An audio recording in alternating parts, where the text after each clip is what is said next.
Good afternoon, my beautiful babes and babettes. I am your resident active advocate, and today we are firmly going to continue talking about the Truth and Reconciliation Commission because it's a beautiful thing, and all y'all need to read it.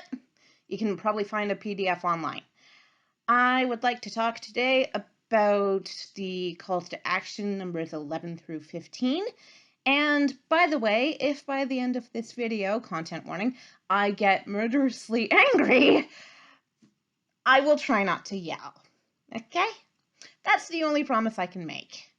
But at the moment, I am going to maximize the document. And scrolling more. Sorry. I came somewhat ill prepared, it looks like. All right, so this is still under the category of education, and we are going to be switching between categories this time, by the way. We're going to go from education to language, and it was the stuff in the language category that kind of pissed me off, and you'll see why as we go. So, under the category of education, however, number 11. We call upon the federal government to provide adequate funding to end the backlog of First Nations students seeking a post-secondary education. All right, I didn't know this until this morning. I hadn't looked it up yet, but the Truth and Reconciliation Commission of Canada was drafted in 1995. So that's quite a while ago, right? But this is still an issue. And what I have a problem with here is that other minority communities, and I've experienced this myself because I have multiple disabilities, but you can get grants and you can get loans and things like that to go to seek a higher education. And I was able to receive some money, quite a lot of which I had to pay back, but still.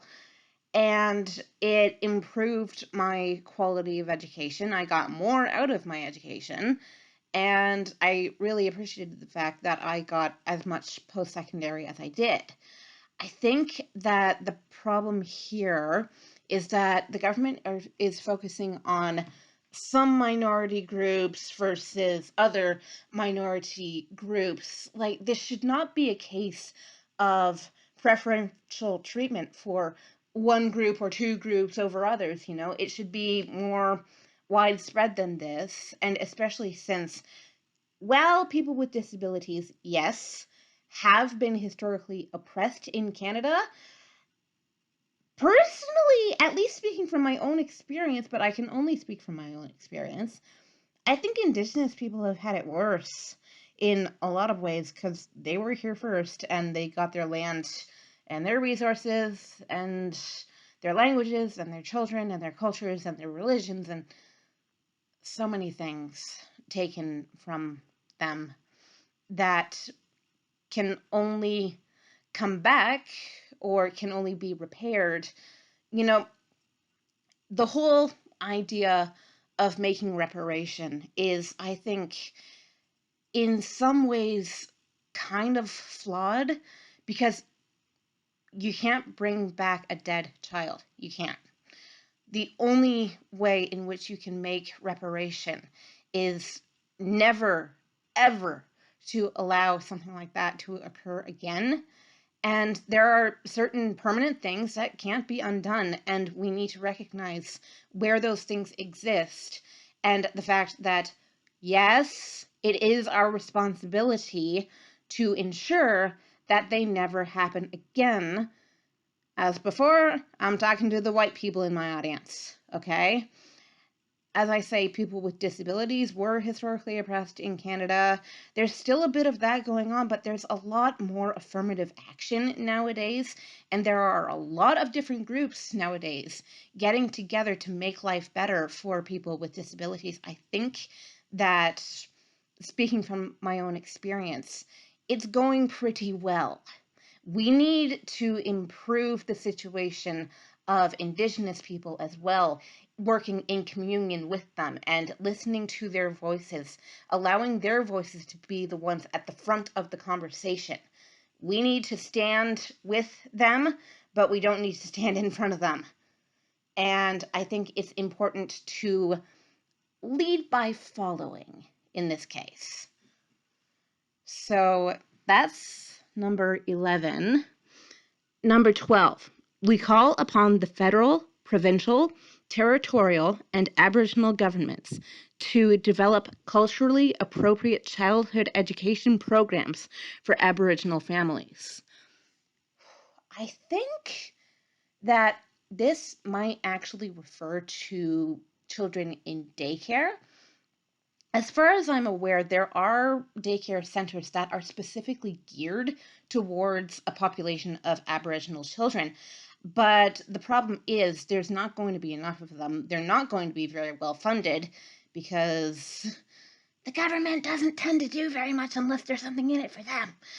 And it may not be on native land. It may not have many resources, that kind of thing. We have to look at land, at funding, at people, at resources, and you're just going to find a lot of the time more of that in, white territory or white lands or white institutions. So what needs to happen is that in those institutions, we have to be sure that we are also being culturally sensitive, because there are cases still in these institutions where children are being maybe allowed to slip through the cracks in preference to other children. Yeah, I mean, like other children who are not Indigenous may be preferred over them. I have not actually seen this in action, but I've heard a few stories, and it's not good. Like, we can't allow children, especially, for heaven's sake, to slip through the cracks by virtue of their complexion. This is just sheer racism, and y'all know I don't stand for that. So especially, my goodness, when it comes to children, it is absolutely essential that we do everything in our power to protect them, to educate them, to give them everything that we can, and everything that we would give to a white child, quite frankly, because this all boils down to demographics. All right, so, okay, getting into the category of language and culture. Number 13, we call upon the federal government to acknowledge that Aboriginal rights include Aboriginal language rights. The further and further down this beautiful rabbit hole I go, the more and more I realize that language is the key to unlocking so much potential. Not only communicating between groups, but also the sheer capacity to communicate at all. And one of the most fundamental crimes that the colonists committed in coming here and stealing Aboriginal culture was that of stealing Aboriginal languages. And that crime, however, can to some degree be undone. I think that, again, we need to lead by following, but we also need to recognize the fact that if we have a right to speak English and French, if we have the right to learn any language that we want to outside of those, they need to have absolute sovereignty over the teaching of their own languages. This is a key aspect of every living and dead culture ever in the history of humanity. We don't get on without language. I think that language is part of what defines our very humanity. Animals can communicate with one another to a certain extent. A lot of that is going to be through body language. Humans have the capacity to project it forward. And this also includes, by the way, sign language. Sign language operates using the same parts of your brain as spoken language does. There are Broca's area and Wernicke's area. The one is for speech production. The other is for speech comprehension. Actually, I pointed to this side of my head. I think they're actually on the right side of your head. So your brain's right hemisphere. I'm not entirely positive about that. I think it can also switch between the two, depending on your gender and your sex.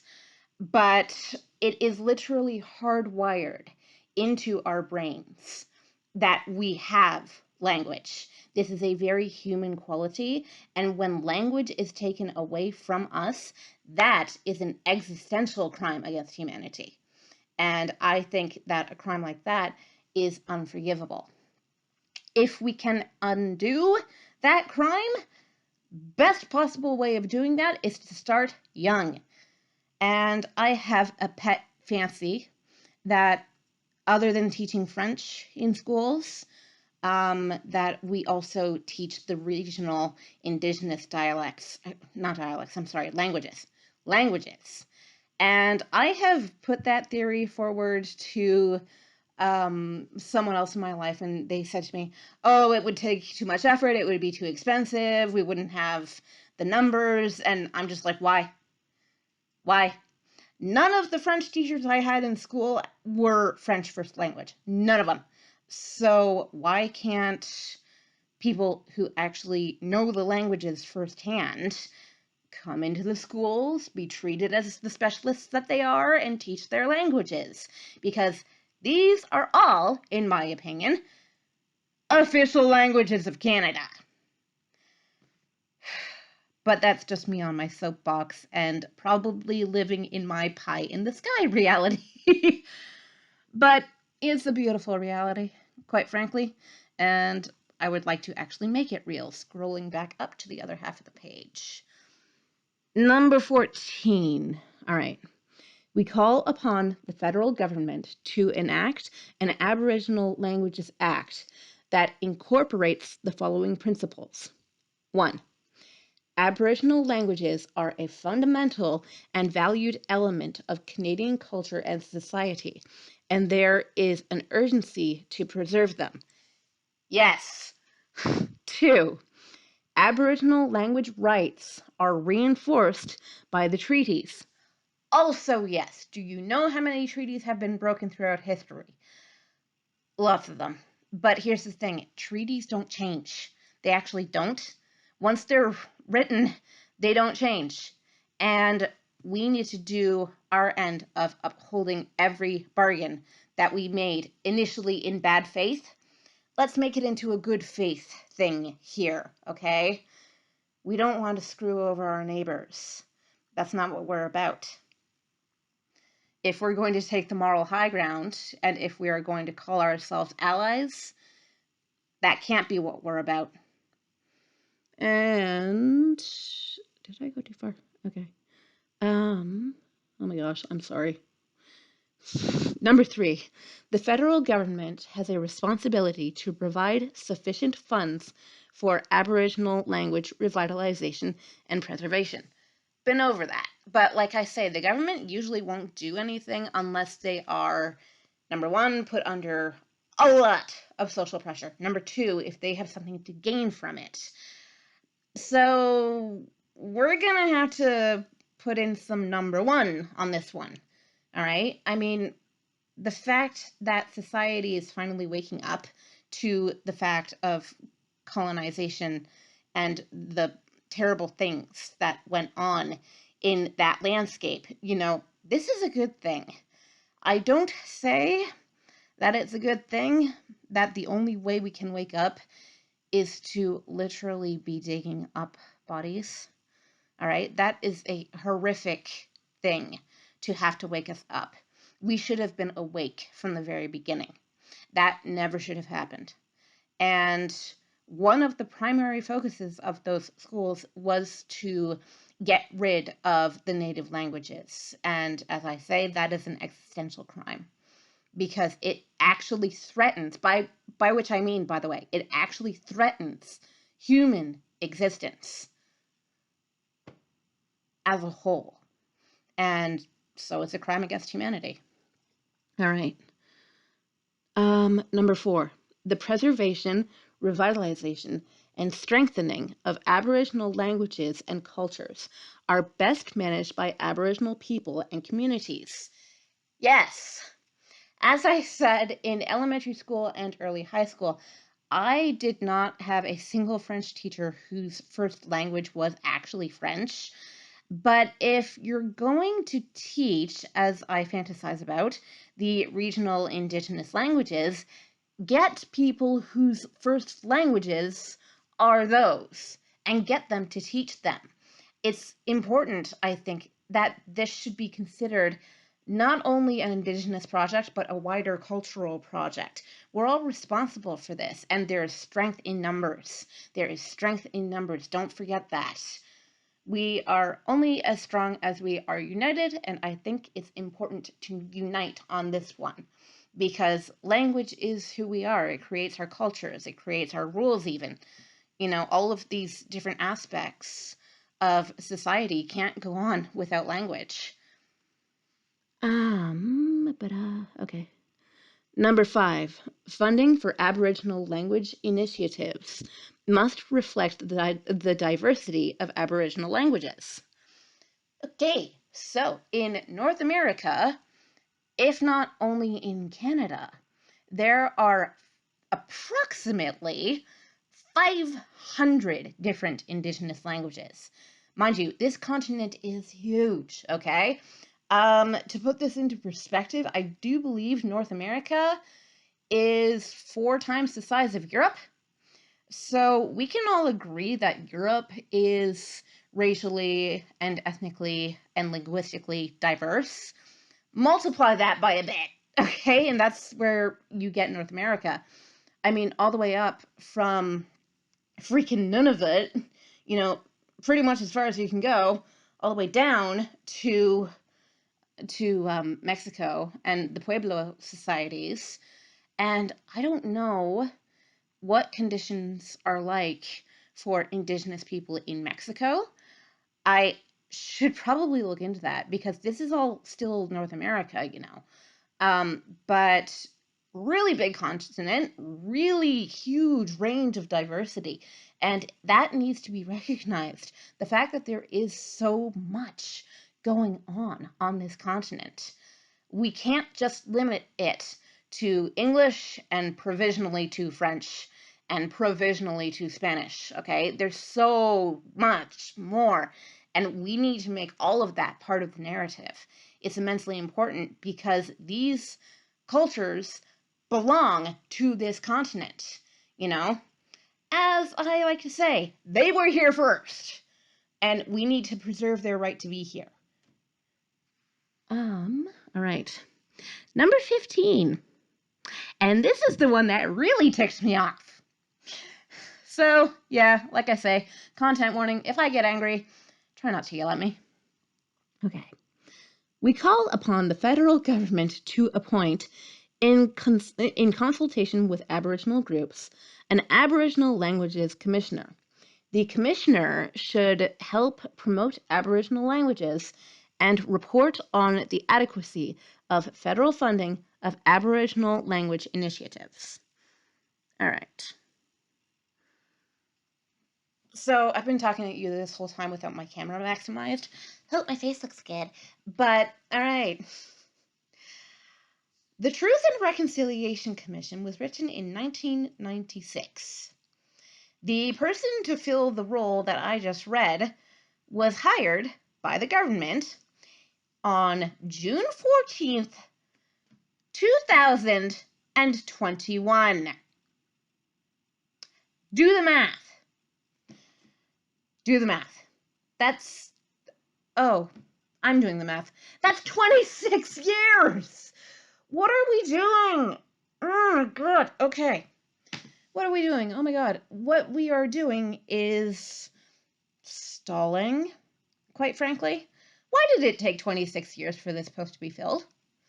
Because, as I say, the government has a tendency not to do a thing unless there's something in it for them or unless they are under a great deal of social pressure. I can't say that government is 100% useless because of the whole thing about like who will build our roads. I don't want that going to privatization, which is basically at this point the other option, until or unless capitalism falls. Privatization is a very bad idea, okay? But honestly, if you can't get your act together over the course of 26 years, what are you doing? This is the same thing that happens with the Access for Ontarians with Disabilities Act, but it's not about my community right now. We are talking about the Aboriginal communities who have been waiting for how long for revitalization projects to start? And it's very difficult to do things on your own when you don't have any money. That's the problem. So the government, unfortunately, needs to fund this stuff. And unfortunately, they don't like doing that unless there's something in it for them. June 14th of this year was after the initial bodies were found at the Kamloops Residential School. I don't know whether those two events are related at all, like this guy being appointed to this office as a sort of reaction to the findings at Kamloops. But regardless of whether those two things are related, it should not have taken that long. And it almost looks like an act of, oh, holy crap, look at what we've done, as literally dug up as evidence. And it almost looks like trying to make amends in that way, but I don't think that that could possibly be true because this office would have had to have been, worked on for quite a while before then. But it just looks kind of really, really bad that it took 26 years. I can't stress this enough. I'm sorry. And this ticked me off to no end because I'm a language nerd. I really am. I got an English degree hanging on the wall behind me. And actually, yes, by the way, that is worth quite a lot because language helps you think in more diverse ways, which is why I am 100% for the promotion of Indigenous languages. The TRC uses Aboriginal. I tend to use Indigenous as my sort of go-to word for all of the communities in Canada. But language will vary, and that's a good thing. We should have synonyms. For anyone here who has not read 1984 by George Orwell, go read 1984 by George Orwell. It is my favorite book, and I know I'm screwed up, but it has a lot in it to do with language and the conformity of language, meaning the conformity of thought. So the more and better and more diverse language we can have surrounding us on a daily basis, the better. And I'm actually quite envious of people who know more than one language. I speak nothing other than English. I mean, my auditory memory is really good, so if you say something to me in another language, I will remember how to make the sounds, but I won't necessarily know what it means or remember what it means. But the importance of language cannot be stressed enough because, as I say, this is humanity. This is our cultures. It's exceptionally important to keep language alive. It's a crime to kill language intentionally, of course. There are languages that have died out and developed and, branched off into other things throughout the course of human history, but to intentionally destroy a language is not just a crime against one people group, it's a crime against everybody. It's a crime against everybody because the whole human race is losing knowledge. And that's not a good thing. We want more knowledge. We want more parts of our brain to be active, working with different aspects of what it is and what it can mean to be human. Because humanity equals diversity, whether people like it or not. And I really like that. I do. So it's important to keep these things alive so that we can be aware of the diversity around us and to promote the diversity around us. And holy smoke, that was a very good speech. I should be saying that at graduation night. Except that I've been out of school for like a year now. But anyway. So that is today's video on the Truth and Reconciliation Commission. And I'll be at y'all tomorrow with more of that and more on language, it looks like, because we are not done with that section yet. Woohoo! All right, happy mama. All right, so I'll see y'all tomorrow. Read the Truth and Reconciliation Commission. Thank you. And have yourselves a lovely afternoon. Mwah.